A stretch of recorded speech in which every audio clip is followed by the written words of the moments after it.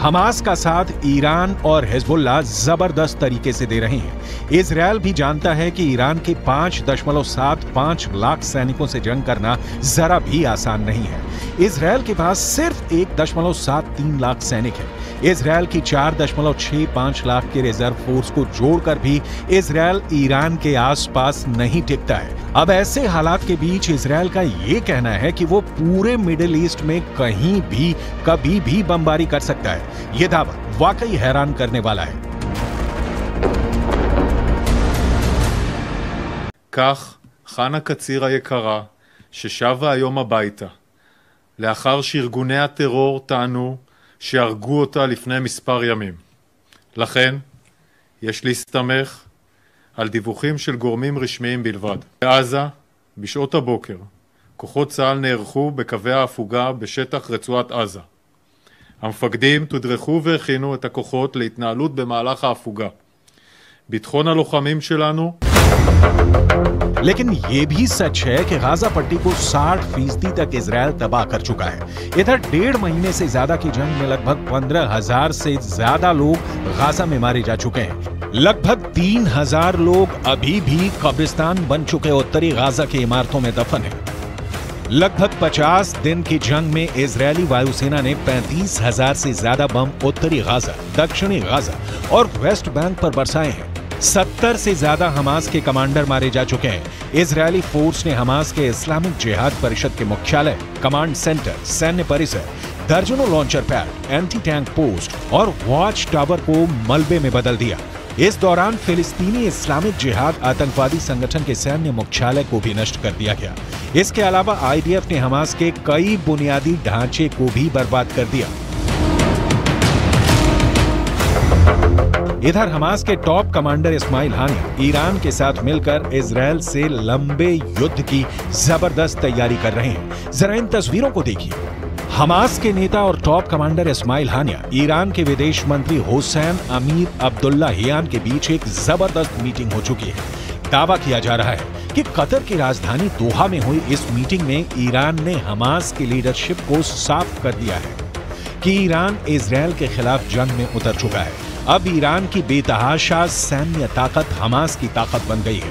यानी गाजा में इजरायल को सिर्फ हमास से नहीं बल्कि ईरान की सेना, लेबनान के हिजबुल्लाह लड़ाकों और हमास के सुरंग जिहादियों से जंग करनी पड़ेगी। אני כבר רואה את האזרחים של עזה הולכים עם דגלים לבנים לאורך החוף ונעים דרומה. וחיזבאללה גורר את לבנון למלחמה שעלולה לקרות. והוא עושה טעויות. אם הוא יעשה טעויות מהסוג הזה כאן, गाजा में एक एक बम का बदला लेगा ईरान। लेकिन वहीं दूसरी तरफ इजरायली सेना के हौसले 7वें आसमान पर पहुंच गए हैं। जरा देखिए कैसे। इजरायल की एयरफोर्स के चीफ मेजर जनरल टोमेर बार ने एक टीवी चैनल पर ऐलान किया कि जरूरत पड़ने पर पूरे मिडिल ईस्ट में कहीं भी बम गिराए जा सकते हैं। इजरायली वायुसेना प्रमुख की ओर से आए इस बयान को खास तौर से ईरान और हिजबुल्लाह के लिए चेतावनी की तरह देखा जा रहा है। इजरायल की वायुसेना चीफ ने कहा है कि हम हमास पर चौतरफा हमले कर रहे हैं, उसको जमीन पर और जमीन के नीचे मार रहे हैं। हमारे जवानों ने हजारों आतंकवादियों और उनके ठिकानों पर हमला किया है। हमने हमास को खत्म करने की कसम खाई है और हम उनको चुन चुन कर खत्म करेंगे। हमास के किसी भी ठिकाने और मददगार को नहीं छोड़ा जाएगा। इजरायल की वायुसेना पूरे मध्य पूर्व में जहां भी जरूरत होगी वहां कार्रवाई के लिए पूरी तरह से तैयार है।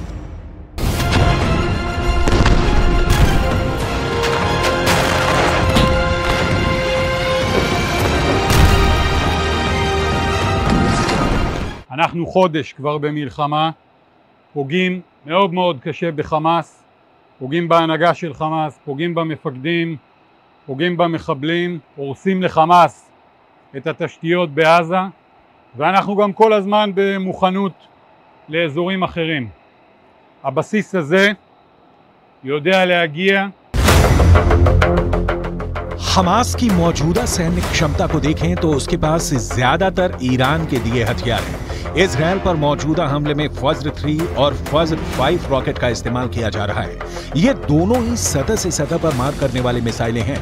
इनमें से फज्र 3 43 किलोमीटर तक वार कर सकती है, जबकि फज्र 5 75 किलोमीटर तक तबाही मचाती है।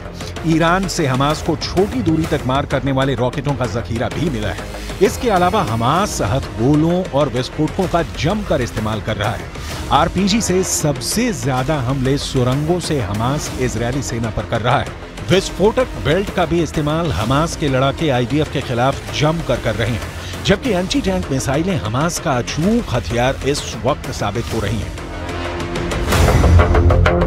कुल मिलाकर ईरान गाजा में इजरायल से खूनी बदले लेना शुरू कर चुका है। अब देखना होगा इजरायल एक साथ हमास, हिजबुल्लाह और ईरान को हमले का जवाब कैसे देगा और सीज फायर के बाद ईरान इजरायल पर किस तरह के घातक हमले करेगा।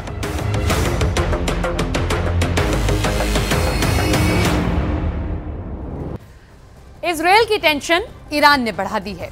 ईरान ने जिस मिसाइल का पोस्टर 1 साल पहले दुनिया को दिखाया था, अब इजरायल को डर है कि इस मिसाइल से उसके 2 शहरों को पूरी तरह खत्म किया जा सकता है। यानी एक ही झटके में हजारों लोगों की मौत हो सकती है।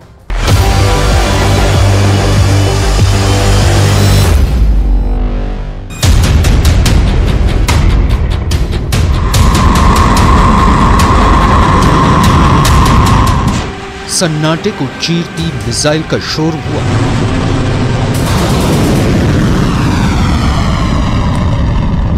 आवाज से 5 गुना रफ्तार वाली मिसाइलें लॉन्च होने लगी और फिर जमीन पर जोरदार धमाका होता है, इतना जोरदार कि जलजला आ जाता है। आग की लपटों के साथ जमीन का जर्रा जर्रा बिखर जाता है। धुएं का गुबार पूरे आसमान में छा जाता है। लगभग 50 सेकंड के इस वीडियो क्लिप से दुश्मन का कलेजा कांप उठा।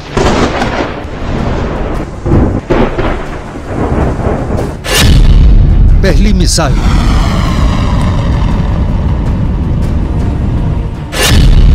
दूसरी मिसाइल,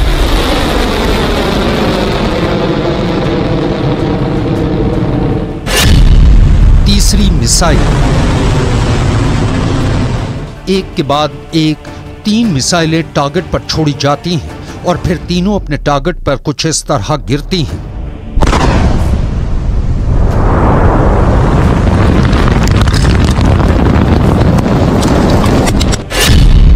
धमाका नंबर 1,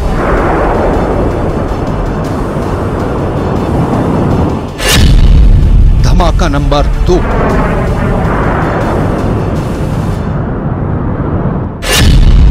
धमाका नंबर 3,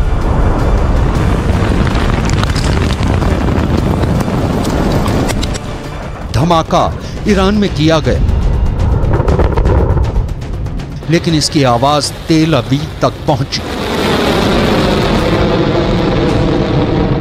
इस ब्लास्ट का शोर हजारों किलोमीटर दूर व्हाइट हाउस में भी सुना गया। इतना जोरदार धमाका था कि नेतन्याहू और बाइडेन का दिल बैठ गया।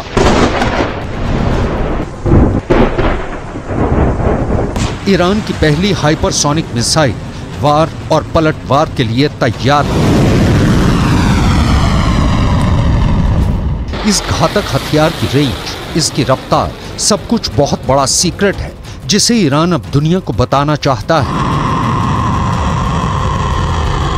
ईरान की ऐसी मिसाइल का पोस्टर 1 साल पहले छप गया था। तेहरान की सड़कों पर चप्पे चप्पे में पोस्टर लगाया गया। पोस्टर में मिसाइल की फोटो, साथ में टारगेट का नाम फारसी और हिब्रू में पोस्टर में लिखा था। 400 सेकंड में टारगेट तेल अवीव ध्वस्त। यह है ईरान की फतह 2 मिसाइल, रेंज 1.5 से 2000 किलोमीटर। यानी ईरान से इजराइल तक यह हमला करेगी और इसे रोकना नामुमकिन होगा।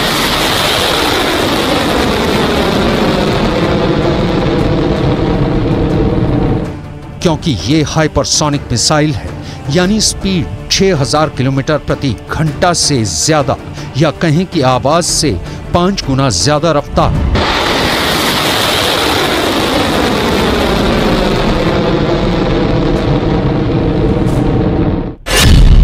फतह का फारसी में मतलब होता है विजेता, और ईरान इसी नाम के जरिए नेतन्याहू को एक संदेश देना चाहता है।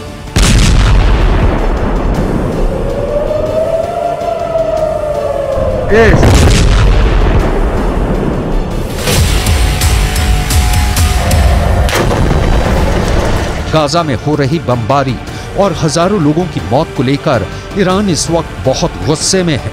सबने सवाल पूछा कि मिसाइल है तो ईरान किस बात का इंतजार कर रहा है।